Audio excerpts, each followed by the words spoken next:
Salve, salve pessoal, muito bem, estamos aqui então com a nossa aula de modernismo, autores da geração de 22. Na aula passada a gente situou as características da fase heróica do nosso modernismo e a gente mostrou duas correntes nacionalistas. Uma delas era o nacionalismo ufanista, uma corrente minoritária, sem maior importância, mas destacou-se aqui então a corrente do nacionalismo crítico, liderado por Oswald de Andrade. Vimos que Oswald então criou primeiro o Manifesto da Poesia Pau-Brasil, delimitou ali um movimento chamado Poesia Pau-Brasil, e depois nós temos um desdobramento disso, mais aprofundado aqui a respeito então dessa busca por uma identidade nacional, que a gente chama de antropofagia, certo? O Oswald, em 1928, então, ele acabou criando aqui um conceito de antropofagia cultural. Esse conceito se manifesta primeiro no Manifesto Antropofágico de 1928,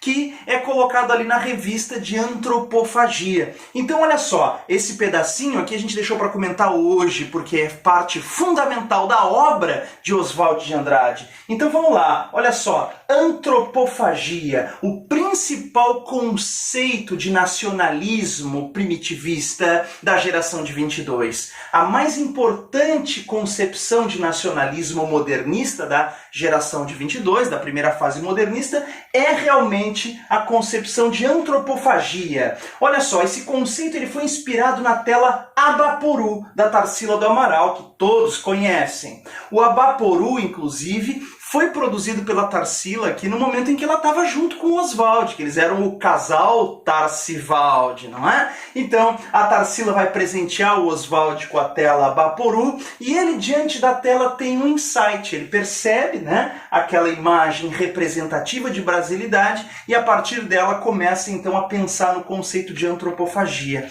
Uma rápida análise aqui da tela Abaporu da Tarsila, vocês podem observar que é inegável, é inequívoco que nós estejamos falando aqui de brasilidade. As cores, o verde, o amarelo, o azul, remetem à brasilidade, remetem também à tropicalidade, somando-se às cores, é claro, o elemento do cacto, o elemento do sol escaldante, tudo isso remete à brasilidade, tropicalidade. E é óbvio, então, que esse indivíduo aqui, essa figura humana que está representada na tela, ela é uma representação, por extensão, também dessa brasilidade, ou seja, do povo brasileiro. Agora, o que nós vamos identificar aqui? Percebemos que o que mais se destaca num primeiro olhar é justamente essa aparente desproporção entre cabeça e pés e mãos, certo? Quer dizer, a gente pode destacar a cabeça diminuta em contraposição a pés e mãos gigantescos que parecem tocar, aqui o solo, Então, numa primeira leitura mais apressada, poderíamos pensar que essa tela reforça aqui uma perspectiva sobre o Brasil de que nós seríamos ligados, então, à terra, ao trabalho braçal, não é? Pés e mãos ligados à terra. E, em contrapartida, não teríamos, digamos assim, como nosso ponto forte o trabalho intelectual, uma vez que a cabeça é do tamanho de um amendoim. Seria isso um reforço daquelas concepções vira-latas sobre o Brasil, de que nós somos incapazes para a produção da cultura e do trabalho intelectual? Interrogação.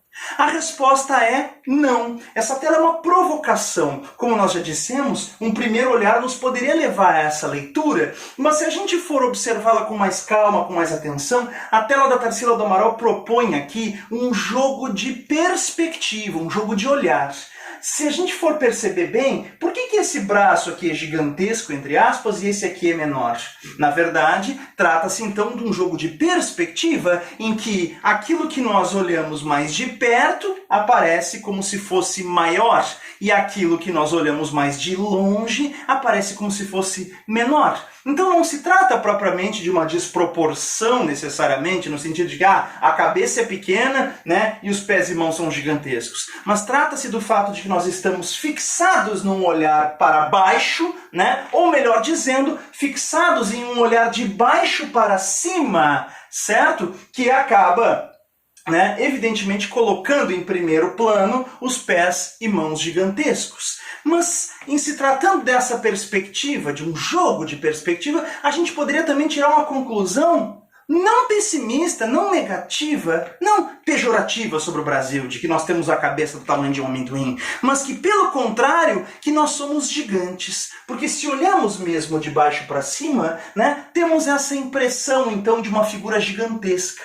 É por isso que a cabeça nos parece, à distância, né, menor, mas não significa dizer que nós não tenhamos, né, essa capacidade pensante representada metonimicamente pela cabeça. Nós temos isso, só que nós estamos habituados a olhar de baixo para cima. Estamos habituados a perceber primeiro a nossa capacidade braçal, né, para depois, quem sabe, ao longe percebermos nossa capacidade intelectual. Mas resta um saldo muito positivo, né, e intrigante, né, dessa tela, que é o fato de que se nós olhamos mesmo de baixo para cima, também podemos ter a impressão de que, por a cabeça estar lá longe, nós somos realmente gigantes. É claro também que fica subjacente a nossa enorme potencialidade para o trabalho intelectual, para a produção cultural, uma vez que a figura humana aqui, não podemos deixar de lado isso, né, ela está numa atitude pensante. Remete mesmo até à famosa escultura de Rodin, o pensador. Vejam a atitude pensante, reflexiva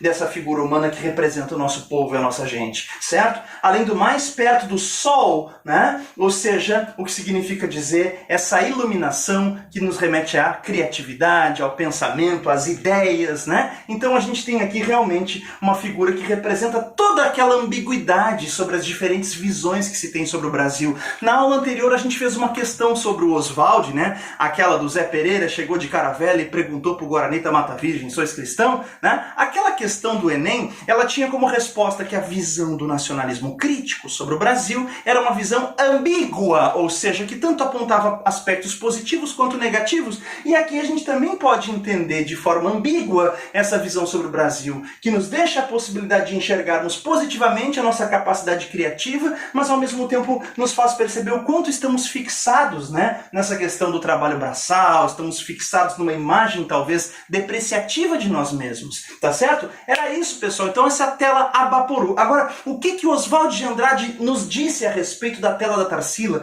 Como Oswald interpreta essa tela para conceber o seu conceito de antropofagia? Dá uma olhada, olha só. Antropofagia para Oswald de Andrade aqui, então, seria uma metáfora, evidentemente, né? Lembra que os nossos ancestrais mais remotos eram índios antropófagos. O que faziam os índios antropófagos, ou seja, canibais? Devoravam o inimigo para absorver suas forças. Quer dizer, o ato de devorar o outro significa absorver suas forças. Vale lembrar que o título da tela da Tarsila, Abaporu, significa aquele que come, o que devora, o canibal, certo? Então aqui seria uma espécie de canibalismo cultural, o que o conceito de antropofagia está nos trazendo, certo? Ou seja, uma devoração, né, de culturas. Porque a cultura brasileira é feita disso. Ela devora a influência de todas as culturas, a cultura europeia, a cultura negra, vai mixar isso com a cultura nativa e dar origem a um produto cultural novo, genuinamente brasileiro. O que é cultura brasileira? A cultura brasileira é a síntese original e criativa de tudo aquilo que nos, né, influenciou ao longo do nosso processo histórico. Tá? Então, lembra que na aula passada a gente comentou que o Oswald ele recebia uma crítica, né, dos outros nacionalistas lá mais ufanistas, que diziam o seguinte: o Oswald ele faz aí um nacionalismo afrancesado, né? Porque o Oswald ele fica copiando as vanguardas europeias, ele se diz nacionalista, fala sobre o Brasil, mas fica usando essas fórmulas importadas da Europa, as vanguardas, né? E aí olha só que interessante, o que o Oswald nos propõe é o seguinte: não existe, né, um conceito de cultura brasileira assim como uma cultura pura, ou seja, a cultura somente brasileira. Cultura brasileira é cultura mestiça. Não há que se falar em cultura brasileira sem colocar tudo num caldeirão e misturar. Cultura brasileira é constantemente atravessada por influências porque faz parte do nosso processo histórico, né? Essa interseção entre o elemento nativo e o elemento estrangeiro. Sempre vai haver, então, né, a mistura. A cultura brasileira é uma cultura de misturas, mas o mais importante de tudo isso, que é muito importante para a gente pensar a cultura brasileira rompendo com aquele complexo de vira-lata, é o seguinte: nós não copiamos nada. No fundo, a cultura brasileira é profundamente original justamente porque se alimenta das influências de várias culturas, mas acaba misturando-as e dando origem a algo novo. A cultura brasileira sintetiza de forma original e criativa todas as influências que recebe. Aqui vejam um trecho do Manifesto Antropofágico. To be or not to be, that's the question. Ou seja, brincando com Hamlet de Shakespeare, né? To be or not to be, ser ou não ser, eis a questão. Oswald propõe to be or not to be. Ou seja, ser ou não ser tupi? Essa é uma questão que muito se debateu ao longo da história da cultura brasileira. Mas no fundo, a verdadeira questão é: como podemos nos perguntar sobre quem somos nós se não passamos primeiramente pela própria influência da língua de quem nos coloniza? Ou seja, ser ou não ser? Ser ou não ser tupi? Eu já estou formulando isso em língua portuguesa. Já estou formulando isso atravessado por uma cultura do colonizador.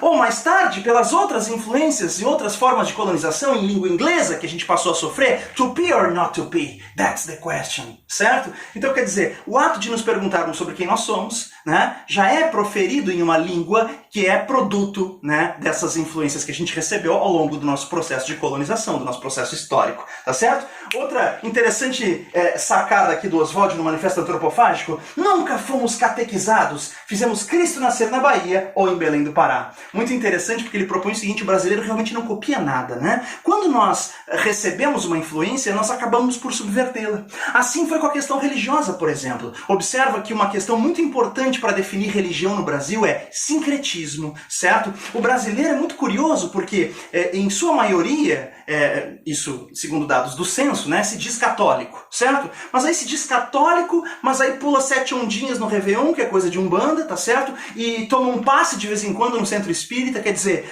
e nesse comentário do professor não vai nenhuma crítica, antes muito pelo contrário, vai até uma observação de admiração em relação a isso. Nós brasileiros somos capazes de pegar um pouco de cada influência, de misturar tudo. Nós somos produto mesmo de uma síntese, certo? E quanto mais plurais, quanto mais diversos, eu diria, mais nós estamos sendo fiéis àquilo que é mesmo, né, uma espécie de quintessência da brasilidade. A brasilidade é a mistura, é a diversidade e é a aceitação dessas diferenças, a coexistência entre essas diferenças, né? Não nos deixemos levar aí por esses movimentos de intolerância que a gente vem observando, né, cada vez mais fortes aí na cena política brasileira. Precisamos entender o Brasil como um país mesmo de, né, culturas contrastantes, de diversidade, mas que sobretudo só pode dar certo no dia em que a gente entender que a nossa maior riqueza é justamente a nossa diversidade, a nossa pluralidade, certo? Pessoal, para a gente encerrar aqui então essa parte de antropofagia, veja como já apareceu na CAF. Olha só. O movimento antropofágico foi uma corrente de vanguarda que marca a primeira fase da era modernista da literatura brasileira. Até aí tudo bem. Em 1922, quer dizer, a primeira fase do nosso modernismo, né, 22, a geração de 22. A gente sabe que o movimento antropofágico se iniciou em 28, mas enfim, entendemos que aqui a data está se referindo à, né, primeira fase da literatura modernista, tá bom? Liderado por Mário de Andrade e pela pintora Anita Malfatti, a finalidade principal era remodelar a cultura nacional.